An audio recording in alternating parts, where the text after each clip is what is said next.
Les gars, je suis en joie. Le capitaine Ibrahim Traoré a fait fort au sommet Russie-Afrique. Je suis en joie. Ah oui, la jeunesse africaine est debout.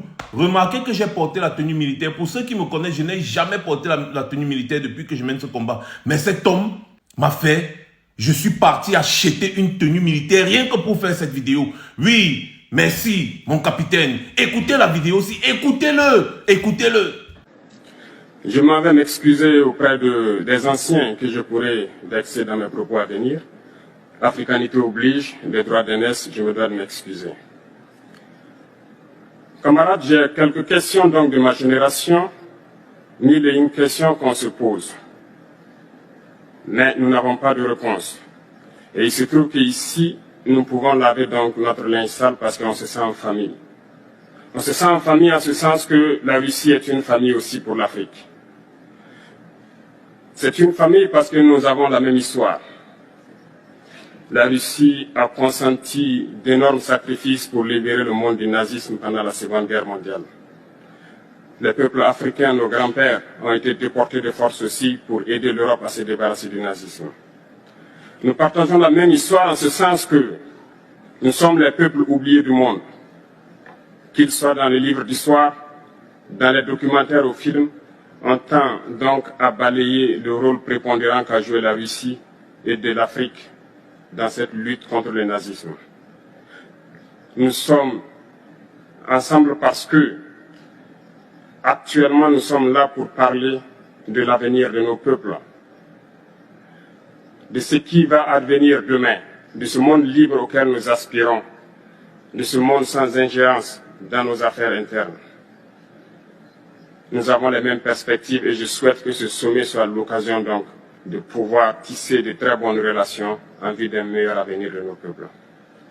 Les questions que mes générations se posent sont les suivantes, si je peux me résumer. C'est de ne pas comprendre comment l'Afrique, avec tant de richesses sur notre sol, avec une nature généreuse, de l'eau, du soleil en abondance, l'Afrique est aujourd'hui le continent le plus pauvre. L'Afrique est un continent affamé. Et comment se fait-il que les chefs d'État traversent donc le monde à mendier?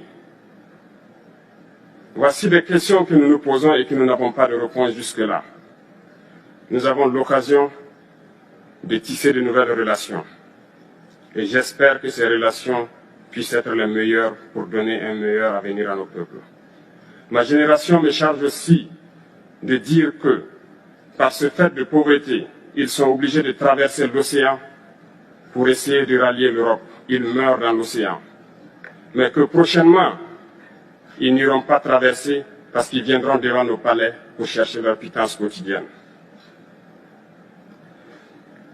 Pour ce qui concerne le Burkina Faso, aujourd'hui nous sommes confrontés depuis plus de 8 ans à la forme de manifestation la plus barbare, la plus violente du néocolonialisme, de l'impérialisme.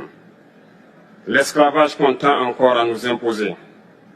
Nos dévanciers nous ont bien appris une chose. L'esclave qui n'est pas capable d'assumer sa révolte ne mérite pas que l'on s'apitoie sur son sort. Nous ne nous apitoyons pas sur nos sorts, on ne demande pas que quelqu'un s'apitoie sur notre sort. Le peuple burkinabé a décidé de lutter contre les terroristes en mesure de relancer son développement. Dans cette lutte, des vaillants peuples, des vaillantes populations se sont engagées à prendre les armes face au terrorisme. Ceux que nous avons affectueusement appelés les VDP, des volontaires.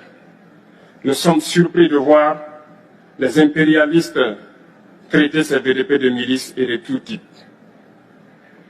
C'est décevant. Parce qu'en Europe, lorsque des peuples prennent les armes pour défendre leur patrie, on les traite de patriotes. Nos grands-pères ont été déportés pour sauver l'Europe. Ce n'était pas avec leur consentement, contre leur gré. Et bien au retour, on se rappelle bien qu'à Tiaroy, lorsqu'ils ont voulu revendiquer leurs droits élémentaires, ils ont été massacrés. Cela ne fait rien donc. Lorsque nous, peuple, nous décidions de nous défendre, on nous traite de milices. Mais là n'est pas le problème. Ce qui est le problème, c'est de voir des chefs d'État africains qui n'apportent rien à ces peuples qui se battent, mais qui chantent la même chose que les impérialistes en nous traitant de milices, en nous traitant donc d'hommes qui ne respectent pas les droits de l'homme. De quels droits de l'homme parle-t-on? Nous nous offusquons contre cela et c'est honteux. Il faut que nous, chefs d'État africains, nous arrêtons de nous comporter donc en marionnettes qui dansent à chaque fois que les impérialistes tirent sur les ficelles. Hier, le président Vladimir Poutine a annoncé donc l'envoi des céréales en Afrique. Nous sommes bien contents. Nous lui disons merci pour cela. Mais aussi, c'est un message passé à nous, chefs d'État africains, parce qu'au prochain forum, nous ne devrons pas venir ici sans avoir assuré, pour ceux qui ne connaissent pas la guerre, l'autosuffisance alimentaire de nos peuples.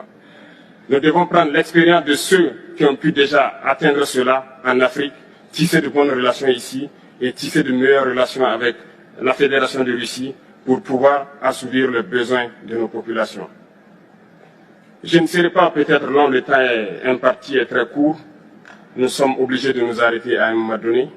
Mais je voudrais terminer en disant que nous devons donc rendre hommage à nos peuples qui se battent. Gloire à nos peuples, dignité à nos peuples, victoire à nos peuples. La patrie ou la mort, nous vaincrons. Merci, camarades. Ça, c'est ce qu'on appelle l'éloquence, la prestance, l'assurance. Oui, tout ça émane, n'est-ce pas, de la légitimité. C'est parce qu'il sait qu'il est légitime. C'est parce qu'il sait qu'il a l'amour du peuple africain. C'est pour ça qu'il parle avec autant d'assurance. Oui, Président, oui, tu as dit exactement ce qu'il fallait, quand il fallait, parce que tous les grabataires là, ils étaient tous présents. Tu leur as dit exactement ce qu'ils n'aiment pas entendre. Et tu as dit exactement ce que l'Occident n'aime pas entendre. Oui, mon capitaine, oui, président, oui. Ça, c'est la jeunesse dynamique de l'Afrique. Oui, comme Thomas Sankara en son temps, tu as repris le flambeau. Pourquoi ce n'est qu'au Burkina Faso que les hommes comme ça sautent? Pourquoi? Thomas Sankara maintenant, toi? Oh, au Burkina Faso, oui. On a raison de dire que le Burkina Faso, c'est le pays des hommes intègres. Nous avons l'exemple là. Il a tout dit. Il a tout dit. Comment est-ce qu'on ne doit pas soutenir un tel homme? Vous voulez encore que je dise quoi?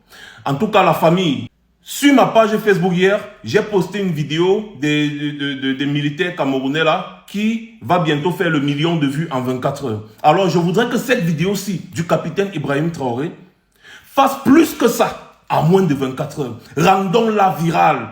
Rendons cette vidéo virale. Rendons jaloux les vieux chefs d'État qui sont là dans nos pays et qui ne veulent rien faire, mais qui veulent toujours rester là. Partageons cette vidéo-ci partout, la famille. Partout. Téléchargez la vidéo, partagez partout. Oui. Une nouvelle ère a sonné pour l'Afrique. Il y aura le changement dans notre continent. J'en suis sûr. Quand je vois des hommes comme le capitaine Ibrahim Traoré, je suis confiant. Je sais que notre lutte va finir par arriver au bout du tunnel. Sur ce, passez une bonne journée. C'était Max Senior. Je reviendrai très certainement.